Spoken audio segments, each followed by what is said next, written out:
This is Dr. William Summers from Albuquerque, New Mexico, and I want to talk a few minutes about here and now therapy. In the 1970s, there was a new psychotherapeutic intervention called here and now therapy. It was used principally in psychotherapy centers along the West Coast, specifically Northern California near San Francisco. And it was an extension of transactional analysis, a very blunt and effective psychotherapeutic treatment that intended to get a rapid cure for the problem by essentially forcing insight onto the patient. And as we all know, insight is the mecca. It's the gold standard. If you can get a person to have insight into why they have their psychotherapeutic problem, then they can work on it and solve the problem. Again, it is not a diagnostic tool, it is a therapeutic and a blunt therapeutic tool. In the example we give today, it is a woman in her 50s who has had 5 inappropriate hospitalizations for severe abdominal pain and has had 4 workups that were negative, and the 5th workup in progress is likewise coming out to be negative. And the internist, in wild desperation, decided it was time to call a psychiatrist for an intervention.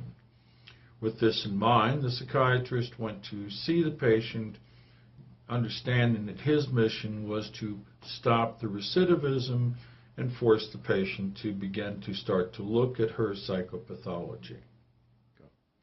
Good morning. How's your day? Just terrible.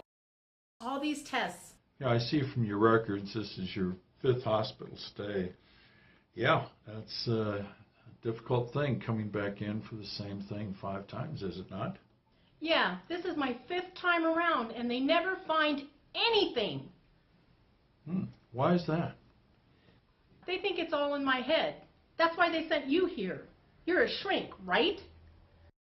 Well, some people call me a shrink, but yes, I am a psychiatrist. So, is it all in your head? Well, I don't know. I don't know. That's a funny statement. Let's grab onto that for a second. It's important not to know why you've been in the hospital 5 times because. I don't know. Try this.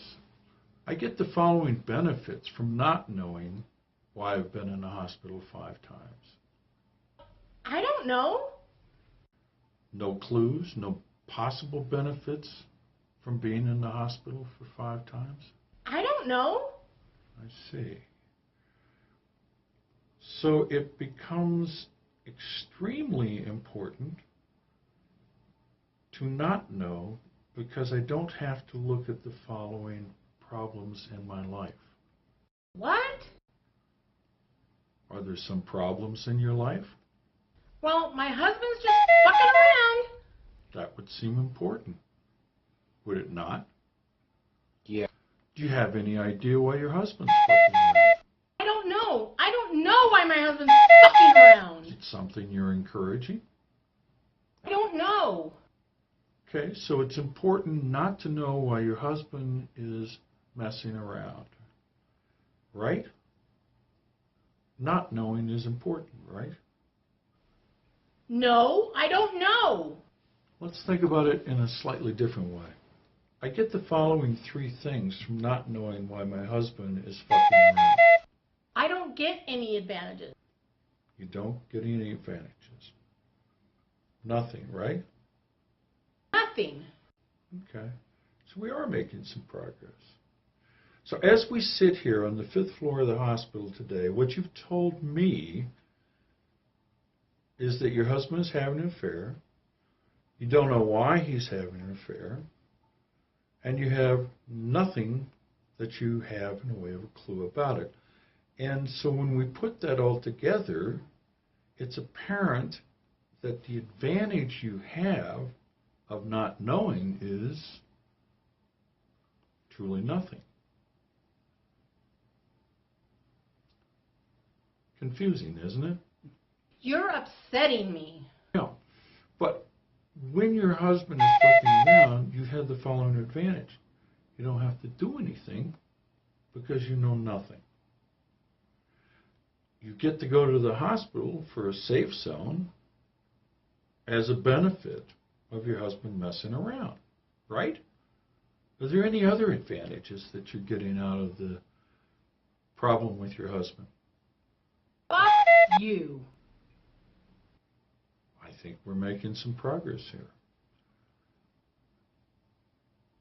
These are difficult things to look at, aren't they? And we hide behind, I don't know anything. And we hide behind, I don't know. And when we do that sort of thing, what we're doing is giving ourselves permission to do nothing. So as long as you don't know why your husband is messing around, you don't have to do a thing, do you? The advantage to your husband is he gets to continue to mess around. You get to continue to come to the hospital. So maybe there's some advantages to being here in the hospital, huh? Please leave. The patient asked the psychiatrist to leave at that point. She was discharged that morning, and she was not readmitted. Over a 2-year follow-up that I checked the hospital to see if she'd come back in for that problem. She did actually report the psychiatrist for using curse words, which curiously, he was using the curse words she had introduced into the conversation. And she complained vociferously to the internist, who insisted that the psychiatrist cure her of the problem. Well, the problem was cured, but at the risk to the psychiatrist. Anyway, she went on and did therapy independently, entered some marital therapy, got some counseling from her church. As far as I know, she continues to be married, and the crisis was abated because she was able to look at causes.